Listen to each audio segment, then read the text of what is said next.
സാധനം കാണാൻ പോവാം. എന്താണല്ലേ വാ കാണിച്ചു. അപ്പോൾ നമുക്ക് ഇതാണ് എൻ്റെ ഫ്രൂട്ടിൻ്റെ തൈ എന്ന് പറയാൻ പറ്റില്ല, ഒരു മരം തന്നെയാണ്. കണ്ടോ, ഇതിലൊരു കായുണ്ട്, കാണിച്ചു കാണുന്നുണ്ടോ? ഇത് കണ്ടോ? സത്യം പറഞ്ഞാൽ ഇതിൻ്റെ മൂന്നാമത്തെ സ്റ്റാർ ഫ്രൂട്ടിൻ്റെ തൈ മുളച്ചിട്ടുണ്ടായതാണ്. ഒന്ന് പോയാൽ മൂന്നെന്നല്ലേ, അങ്ങനെ മൂന്നാമത്തെ തൈ ഉണ്ടായതാണ് ഈ കായ്. നല്ല മഴയൊക്കെ പെയ്തതിനെ കൊണ്ട് നല്ല ഫ്രഷായി കിടക്കുന്നുണ്ട്. ഇവിടെയൊക്കെ ഉണ്ടായിരുന്നു കേട്ടോ, കുറേ ചെറുതായപ്പോൾ ഒക്കെ തൊയിഞ്ഞു പോയതാണ്. അപ്പോൾ ഇത് പൂവെടുത്ത് നിൽക്കുന്നുണ്ട്. ചിലത് കണ്ടോ, ഈ പിങ്ക് കളർ പൂവാണ്. ആദ്യത്തെ വീഡിയോയിൽ നിങ്ങൾ കണ്ടിട്ടുണ്ടാവും. ആദ്യം പിങ്ക് കളർ പൂവാണ് ഉണ്ടാവുക, നിറയെ ഉണ്ടായിരുന്നു. ഇപ്പോൾ അത് ഇപ്പോഴും ഉണ്ട് കേട്ടോ. ഇത് കായ്ക്കൊന്നറിയില്ല, മഴയെ കൊണ്ട് ചിലപ്പോൾ കായ് ഇനി ഉണ്ടാവാൻ സാധ്യതയില്ല. ഉള്ളതൊക്കെ നന്നായിട്ട് നിൽക്കുന്നുണ്ട്. ഇതിപ്പോൾ പറിച്ചാൽ ഇതിൻ്റെ നല്ല ടേസ്റ്റാണെന്നൊന്നും വിചാരിക്കേണ്ട, പുളിയാണെന്ന് വിചാരിക്കേണ്ട. നല്ല കയ്പ്പാണ്, ചവർപ്പാണ്. ഇപ്പോൾ ഒരു ടേസ്റ്റും ഉണ്ടാവില്ല ഇതിന്. ഇത് നന്നായിട്ട് മധുരം വെക്കണം, അതായത് നല്ല യെല്ലോ കളറാവണം. യെല്ലോ കളറാവുമ്പോൾ ഇത് നല്ല ടേസ്റ്റാണ്, കഴിക്കാനൊക്കെ പറ്റും. പക്ഷേ ഇവിടെ എനിക്ക് മാത്രമേ ഇത് ഇഷ്ടമുള്ളൂ, വേറെ ആർക്കും ഇഷ്ടമില്ല. ഇവിടെ കണ്ടോ, ഇത് കുറച്ചൊരു യെല്ലോ കളറായി വരുന്നുണ്ട്, പക്ഷേ കായ് ചെറുതാണ്. പക്ഷേ ഇത് എത്രയോ വലുതാവും ഇനിയും, അപ്പോഴാണിത് പറിക്കാൻ കഴിയുക. ഇത് അവിടെയൊക്കെ ഉണ്ടായിട്ടുണ്ട്. പ്രാവശ്യം കുറവാണ്, കഴിഞ്ഞ പ്രാവശ്യം ഇതിനേക്കാളും കൂടുതൽ ഉണ്ടായിട്ടുണ്ടായിരുന്നു. പ്രാവശ്യം കുറച്ച് കുറവാണ്. പിന്നെ ഞാനിത് എടുക്കുക അച്ചാറിടാനാണ്. അത് നല്ല ടേസ്റ്റ് ഉണ്ടാവും. അച്ചാർ ഇട്ട് കഴിഞ്ഞാൽ ഇത് നല്ല രസമാണ്, ചോറിനൊക്കെ കൂട്ടി കഴിക്കാനൊക്കെ നല്ല ടേസ്റ്റുള്ള സാധനമാണ്. അല്ലാണ്ട് ഇത് വെറുതെ കഴിക്കാച്ചാൽ ഇതിന് ഒരു ചവർപ്പാണ്, ചില മധുരമല്ല പുളിയല്ലാത്തൊരു ഇപ്പം ഉണ്ടാവുക ടേസ്റ്റ്. അങ്ങനെ നമുക്ക് പറിച്ച് ടേസ്റ്റ് ചെയ്ത് നോക്കാം.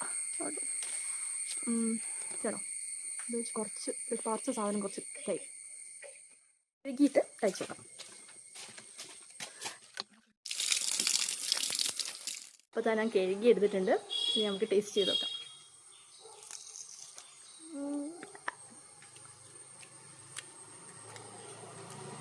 ഇനിയിപ്പോൾ എന്താ രുചിയെന്ന് പറയാം, കയ്പ്പാണോ പുളിയാണോ എന്തായാലും ഇല്ലെങ്കിൽ ഇപ്പം ഇഷ്ടമായില്ല. ഇത് ഒരു 2 മാസം കൂടി കഴിഞ്ഞാൽ നല്ല കളറാണ്, മഞ്ഞ കളറായിട്ട് നല്ല രസമാണ് കാണാൻ.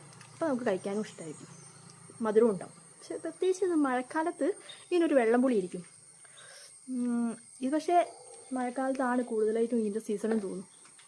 ഇത് ഞാനൊരു ആദ്യമായിട്ട് കഴിഞ്ഞ കൊല്ലം ഉണ്ടായിട്ടുണ്ടായിരുന്നു.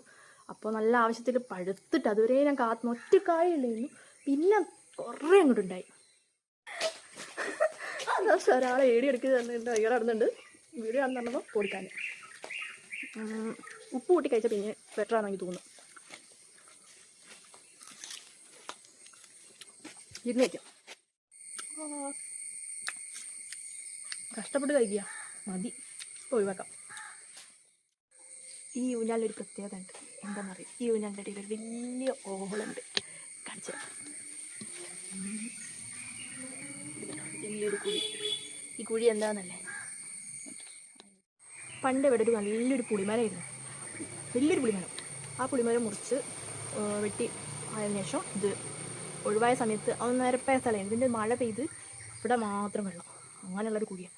നമ്മൾ എത്ര ഇപ്പോൾ മണ്ണിട്ട് നിരത്തിയാലും, ഇപ്പോൾ മണ്ണിട്ട് നമ്മൾ കുറച്ച് മഴ പെയ്ത് കഴിഞ്ഞാൽ പിന്നെയും ആ കുഴി വരും. നമ്മൾ ഊഞ്ഞാലിന് ഇപ്പോൾ മുകളിൽ ഷീറ്റ് ഉണ്ടെങ്കിലും മഴ പെയ്ത് കഴിഞ്ഞാൽ പിന്നെയും അത് കുഴിയും. അതിപ്പോൾ അങ്ങനെ കിടക്കുന്നുണ്ട്. ഇത് കണ്ടോ, ഈ ഊഞ്ഞാലിന് പടർത്താൻ വേണ്ടിയിട്ട് ചെടി നട്ടിരുന്നു. ചെടി മാത്രം അങ്ങനെ കൊണ്ട് സെറ്റാകുന്നില്ല, പടരുന്നില്ല. ഇതിൽ പടർത്തിയെടുക്കാനാണ് ആഗ്രഹം, പക്ഷെ ഇത് കുറേ ആയി റെഡി വരുന്നില്ല. മൊത്തം ആയാൽ നല്ല രസം ഉണ്ടാവും.